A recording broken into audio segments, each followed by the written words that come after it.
World War II, the war to end all wars. Oh, so what exactly started World War II? In the beginning, it was mostly these three events. It was the rebuilding of the Luftwaffe, the putting troops back into the Rhineland, and Anschluss, or the annexation of Austria.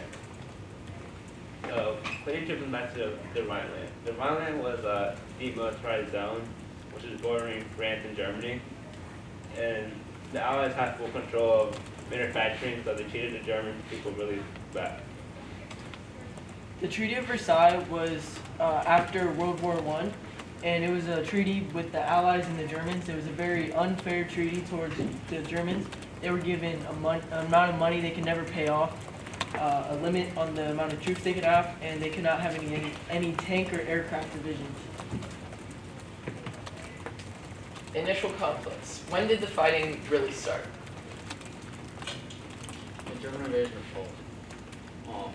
The invasion of Poland wasn't really a surprise to the citizens, but Poland asked for help to the Allies, but the Allies didn't want to break out another World War. And the amount of Polish lives lost was 66,000. So the Allied powers were Great Britain, France, the Soviet Union, and the United States. The United States joined the Allied powers December 8th, 1941.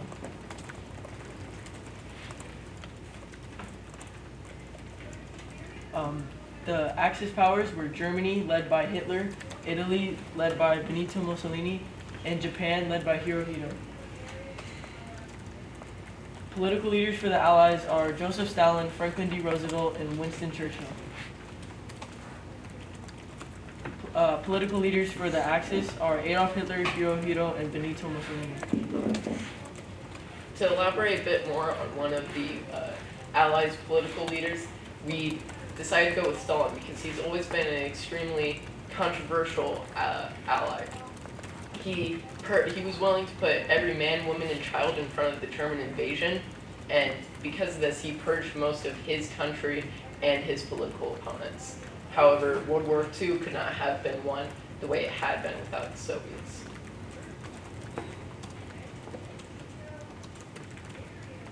So, to elaborate on Hirohito, Hirohito was the one who made all the decisions in the military.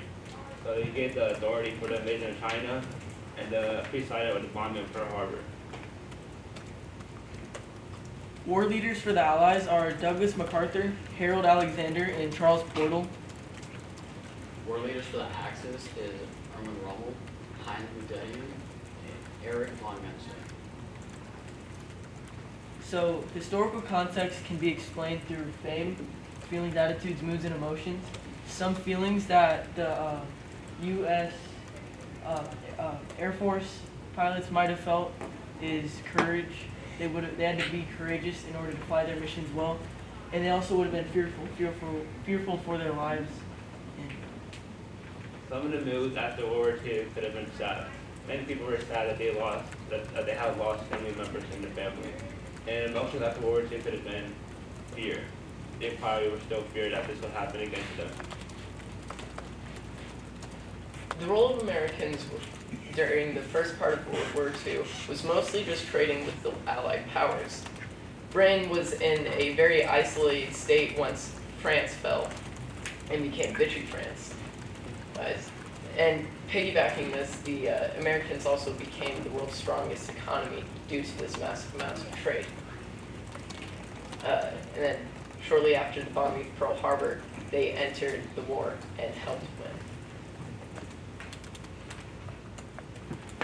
Some of the most important battles is the Battle of Berlin, which kind of just ended the German and the German Nazis. Then there's the Battle of Midway in the Philippines, Battle of Britain, which was an attempt to gain control over the English Channel by the Germans, and Pearl Harbor on December 7th, 1941, and D-Day, June 6th, 1944, which was the biggest invasion of all time. One of the war quotes from Yoshihiro Umezo was, "It is all very well to be cautious, but if we are too cautious, we will miss our opportunity." This was just kind of an example of how war leaders felt and how they just kind of thought more of strategy than more people. And then one of the war quotes by Adolf Hitler was, "Make the lie big, make it simple, keep saying it, and eventually they'll believe it."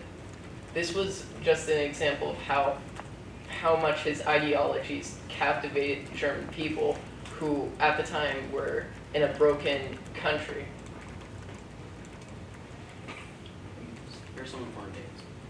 The Treaty of Versailles, that was signed June 28, 1919, and the start of World War II, which was September 1st, 1939. The Tripartite Pact, which was signed on September 27, 1914. And the people that signed was Germany, Italy, and Japan to form the Axis.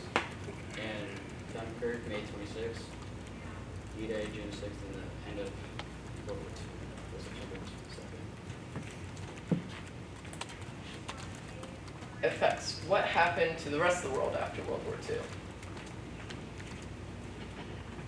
Impact on the American economy. Although many American lives were lost on World War II, the American economy was greatly strengthened due to the mass manufacturing of motor vehicles, tanks, aircraft, infantry, and naval vessels. So Captain America is actually a direct effect of World War II. The Marvel character was created to spread awareness of the war, to increase war support, and convince people to join the military. Here are some of the numbers. The American spending during the war was $4.1 billion, and American military deaths was 405,000. The total estimated deaths was to be 75 to 80. And here are the deaths in some countries. So one of the effects of the Cold War.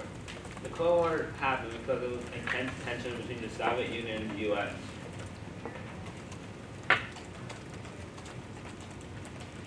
The Vietnam War. The Vietnam War was a direct cause from the increasing tensions between the Soviets and Americans because of the Cold War. It was originally North Communist Vietnamese uprisers who wanted independence from their French overlords.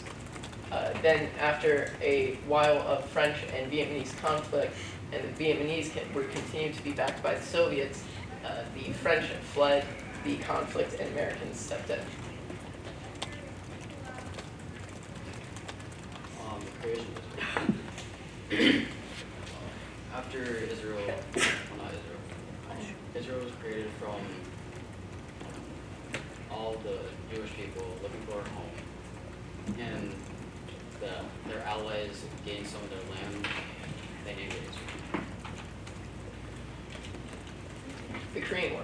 The Korean War was another effect of the Cold War, which was an effect of World War II. The Korean War was one of the first proxy wars to take place between the Americans and the communists.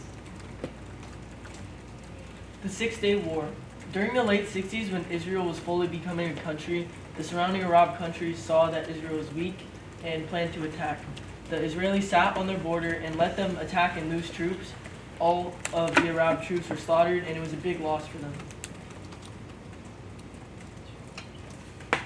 Then there's the Palestine and Israel current conflict. This is something that pops up in current events and other news constantly. And it was all due to the fact that Israel was named the home of Jewish citizens soon after World War II. And it was Israel now surrounds Palestinian areas. And here's just some of our work cited. So our local hero is Robert Keister. He was a part of the Air Force during World War II. He joined the Air Force shortly after Japan bombed Pearl Harbor, and it became apparent that the U.S. would join the war. He was stationed in England and flew many missions there. He stayed in barracks made of sheet metal with around 10 other people. They didn't fly on days when there was rain, but when the skies were clear, they flew every chance they got. Nice job, guys. Nice job as a group. Nice job. Okay, I just have a couple things I need before I I have you introduce your great granddad. Okay, how many of you filled in need to knows? Anybody fill in any need to knows? Jesus, what did you have for a need to know?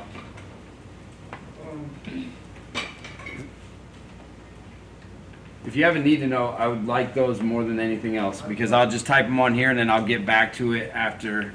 My need to know was I need to learn a little more about this concept. Okay.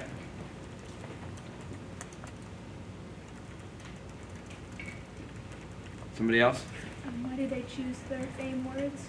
Oh, okay. Why did you choose those fame or historical context? Okay. Anybody else need to know?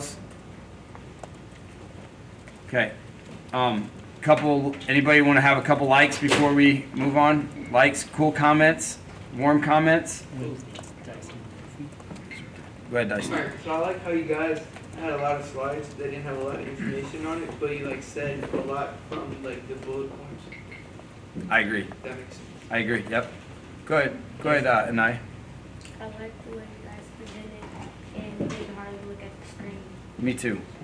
Yep. Jesus, yours? I like how they divided it out. Oh, divided amongst group members? I agree too. I thought you did really good for the first group that went. Go ahead, Michaela. I like how you guys knew what you were talking about. Go ahead, Ladarius. I like how you guys transition from person to person. Okay, Dan? I don't like how the dates were in order. Like, That threw you off a little bit? yeah. Okay, I like how they projected their voices. nice. Yeah, go ahead. Go ahead. Maybe you guys could speak a little louder. Yep, that's okay. Those are all good. I thought you did great. Couple things I'm going to comment on. I love the amount of information that you had based on causes and effects. The good part is World War II is the one I focus on heavily in November because it leads to, well, you got to understand the Holocaust was going on during World War II. It wasn't separate. A lot of kids think it was like World War II and then the Holocaust, or the Holocaust then World War II. It wasn't. Holocaust was going on at the same time as World War II was going on. Okay, so a lot of what they tied to was really, really good. You even threw some things about 2019 and how it was connected. That was awesome. I like the fact that you threw in Air Force bombers in your fame because you were essentially talking about your great granddad, and I don't know how many of you caught that, but he looked at it that way. But there's a lot to build on, which is really good. When you guys watch the rest of these groups that go over the next week or so, the need to know section is really important to me. Like, what are things that you still want more information about? And there's going to be tons. Okay, and there's never enough time to go over everything. But good job, and thank you guys out here. All right, ready? Are you ready, Robert? You ready? Okay, you ready? There's partner. You guys can sit if you want, and then take part in this if you like. Where do you want me? Go ahead, Foster. You want to introduce him a little bit? This is Robert Easter. He was in the Air Force and he flew missions in England and like during World War II, and he was a part of D-Day. Nice. Is it this? Yeah, it's all you. It's all you. Yeah. Oh, okay. Well, that's the first thing I gotta get out. I got a sinus infection, and you don't need one of those. So I use thousands of these every year. Anyway, the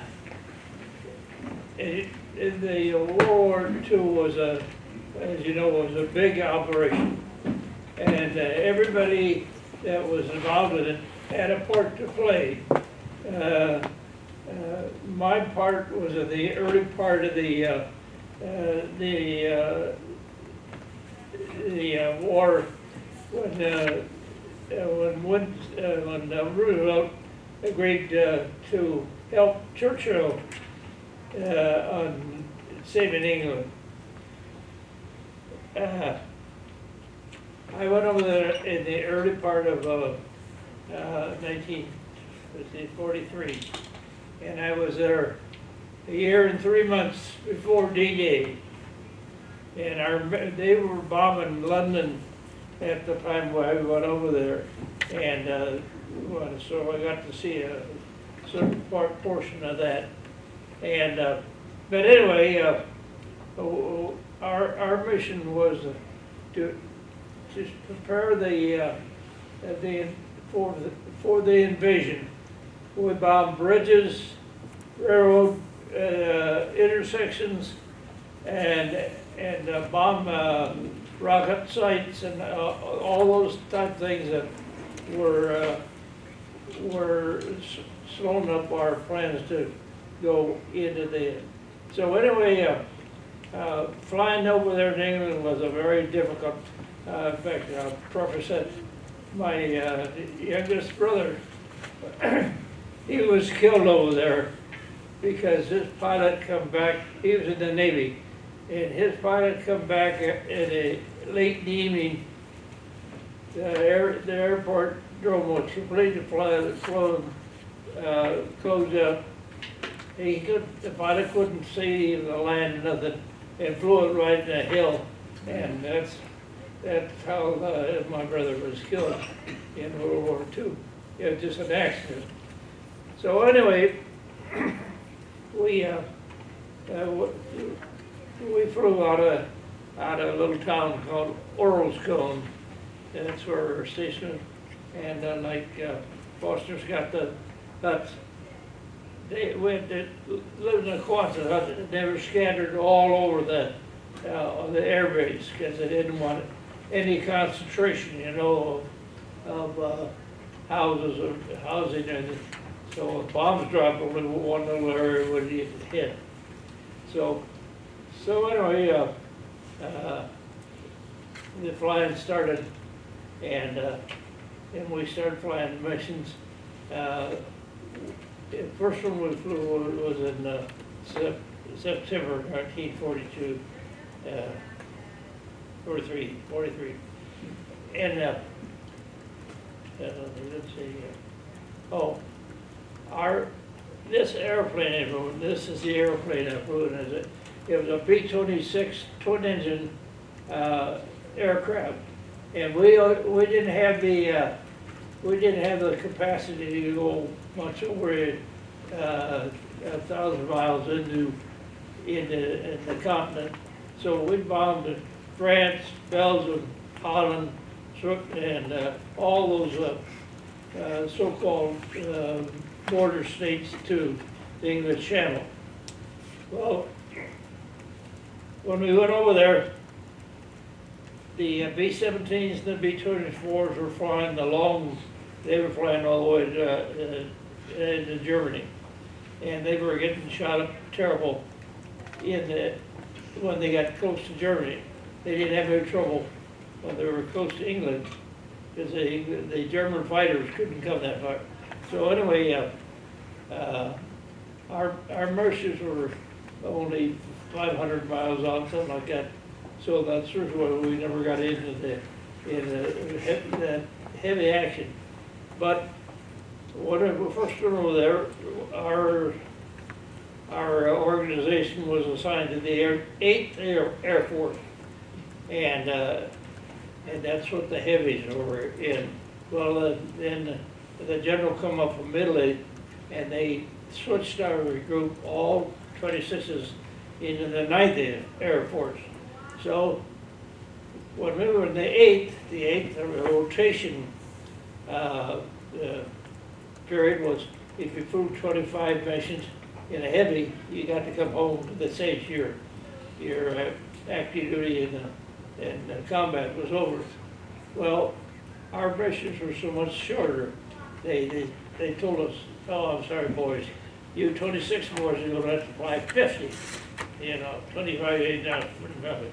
So they changed us to 50. So anyway, after being over there about a year, and the invasion was being planned, and the news came out, nobody goes home. Nobody's already been there over a year. Nobody goes home, and until after the invasion. Well, we were still there at the invasion, and I flew 2 or 3 missions on the actual D-Day. Not that particular day, but in the 10 days I was there after D-Day, after the D-Day invasion. And our targets were all the coastal areas, you know, to try and soften up the area so the troops that were going over our boat and wanted to could make the landing and hope they didn't get killed, which they knew. Right? They knew before they sent everybody goes that there's going to be thousands of them killed on that first day, and it held true. But anyway, when we finally got orders to go home after about 10 days after D-Day, I had flown another 25 inches. So, no, sinus. Anyway, now I'm up to 75. That's when I finally got to go home. So I came home and my news come out. My brother was killed right after I got home, and I was on a 30-day leave, and I decided I wanted to try to go through flying school good. I went through flying school with Bombardier because I was afraid I might get airsick if all the gyrations of the airplanes flew. Well, after flying a year and a half, I got over to that situation. So I applied for pilot training. So I was in the pilot training then from the 10 days or a month after the invasion till the war ended. In fact, our class, they graduated our pilot class in 10 days after the war ended over there. And but I stayed in the Air Force afterwards as long as I could, and I worked. I was assigned a duty as a pilot. I trained in the AT-11 aircraft, which is a training aircraft, and I was all ready to fly the so-called students that they still had in the system, but they canceled that program, so I never flew the first student.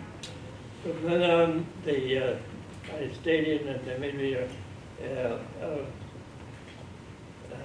school teacher, or whatever you want to call it.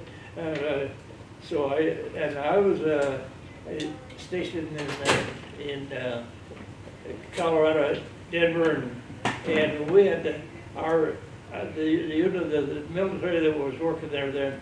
We were closing everything down, sending everybody home, and they had to button everything up and make sure it all worked right. And that ended my career. But I did stay in the Air Force Reserve, and I retired as a lieutenant colonel in the Air Force. So that's pretty much the story. And I never really had anything experience in combat, although thousands and thousands of guys never even went overseas, and they were all part of the military that they needed so that they could have the invasion. So my part was pretty easy compared to so many others. Not to mention all those who were killed.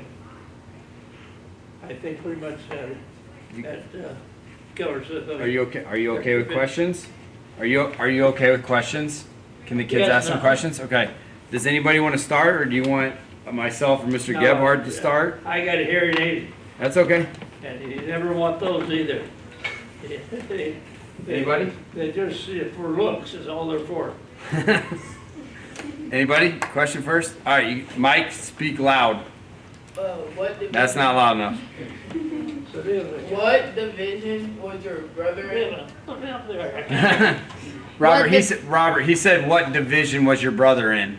Huh? What division was your brother in? Oh, my father was in the World War I Navy. He was stationed at Great Lakes in Chicago, and my three brothers are all in the Navy. And the one brother that was he was on submarine patrol over there in a B-24. The Air Force is a 4-engine bomber, and he was a tail gunner in that airplane. And he was a seaman, second class or something like that. I forget what. If But you, I had three brothers, and all in the Navy, and I was in the Air Force during World War II.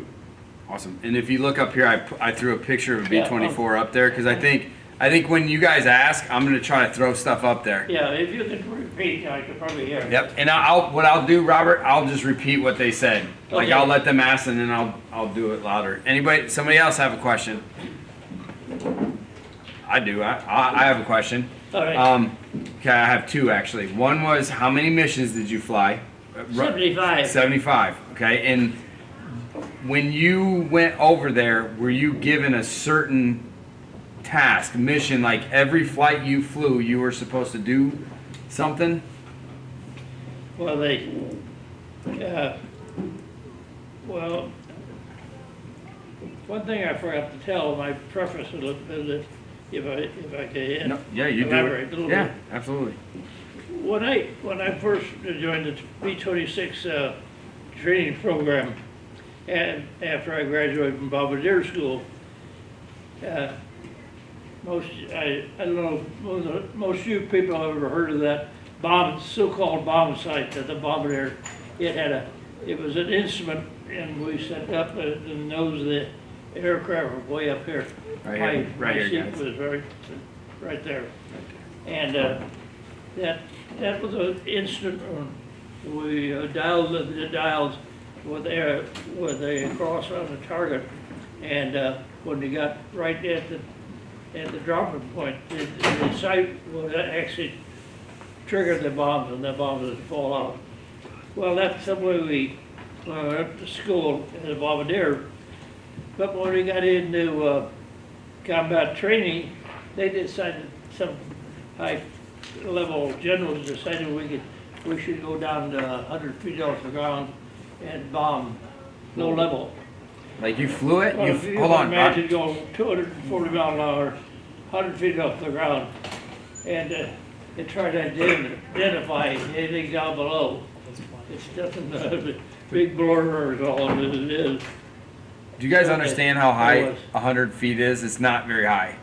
Like, just so you guys know that, like 100 feet is not very high off the ground. So, like, being able to, like, manage Oh. flying a plane 100 feet off the ground. So anyway, one group went over ahead of us, and they tried to fly a low-level mission, and they couldn't even find the turning point to turn to go into the target. So they all come back. The next day they tried to do the same thing with another 10. They all went out. None of them could come back. They lost all 10 airplanes and all 10 crews on one mission. So then they decided we better go back up in the air, so give the troops a little more.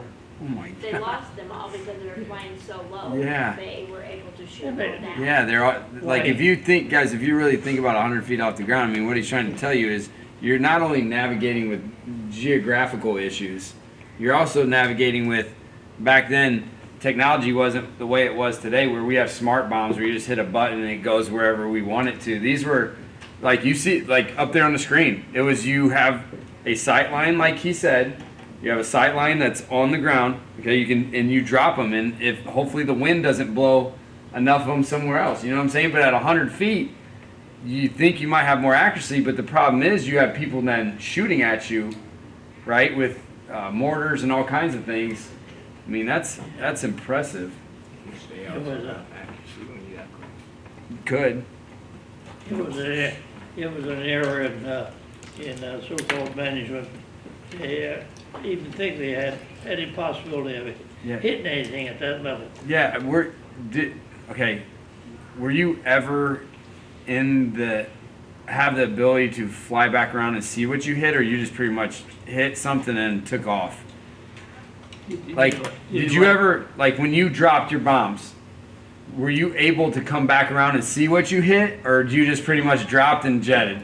I want them to understand this. Yeah. Ready? When you dropped your round to the left, you got the heck out of there as fast as you could go. Go home. Right? And, we never had fighter problems with German fighters.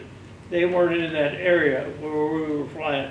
And on top of that, the English had that fighter called the Spitfire, and their Spitfires couldn't go deep in Europe either. So they followed us on our missions. In case some fighter did come up, they would protect us, yes. Was there ever a mission you really didn't want to do? I got you. He said, was there ever a mission that you really didn't want to do? Was there a mission that you actually like said, I don't want to do that one? When you're not high echelon, you never ask that question. They said you're going to do it, and so it's all over for you. Shabray? Okay, like, how long did it, like, each day that you were there, Oh. how long did it take for, You talking about being in the air? How long was the mission? Yeah, she said, how long were you in the air? Like, how long could you be in the Oh. air, possibly? We'd be airborne 5 or 6 hours on the one mission, on a so-called long one for us. Yeah, but we had a lot of them. We only went out 3 hours too. But you get back in England, the weather changes there every 5 minutes in England. Yeah. Sun shining, raining, fog. So when we have to formulate a mission sometime, the whole country of England would be overcast. You couldn't see the 100 yards out in front of him. So we'd have put 36 airplanes up at one time to 501 mission, and the way they stacked them up. So the pilots that have to circle the high grounds to get up to 12,000 feet above the overcast, and so one day the former we had those ferry guns shoot the flares up there, and they shoot those flares up there, and so everybody know where find the rest of the troops, so they all assemble and join together, and so that getting back to the airbase was always as much as a problem as getting over the target. Yes, sir. Rich. Since the rest of your family was in the Navy, why did you choose to go into the Air Force? Okay, since the rest of your family went in the Navy, why Yes. did you choose to go in the Air Force? Well, I guess it was just the case.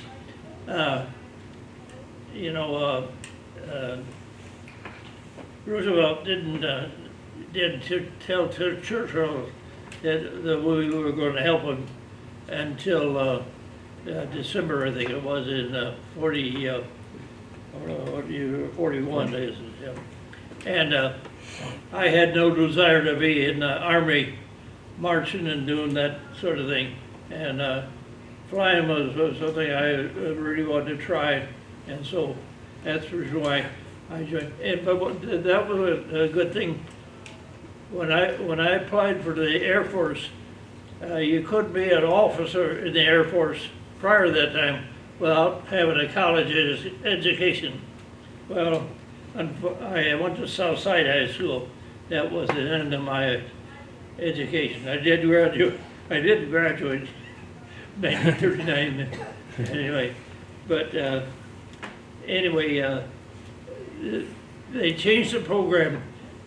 We took an aptitude test, not having a degree, a bachelor's degree in a college degree, and if you pass that, well, then that qualifies you to be accepted into the service.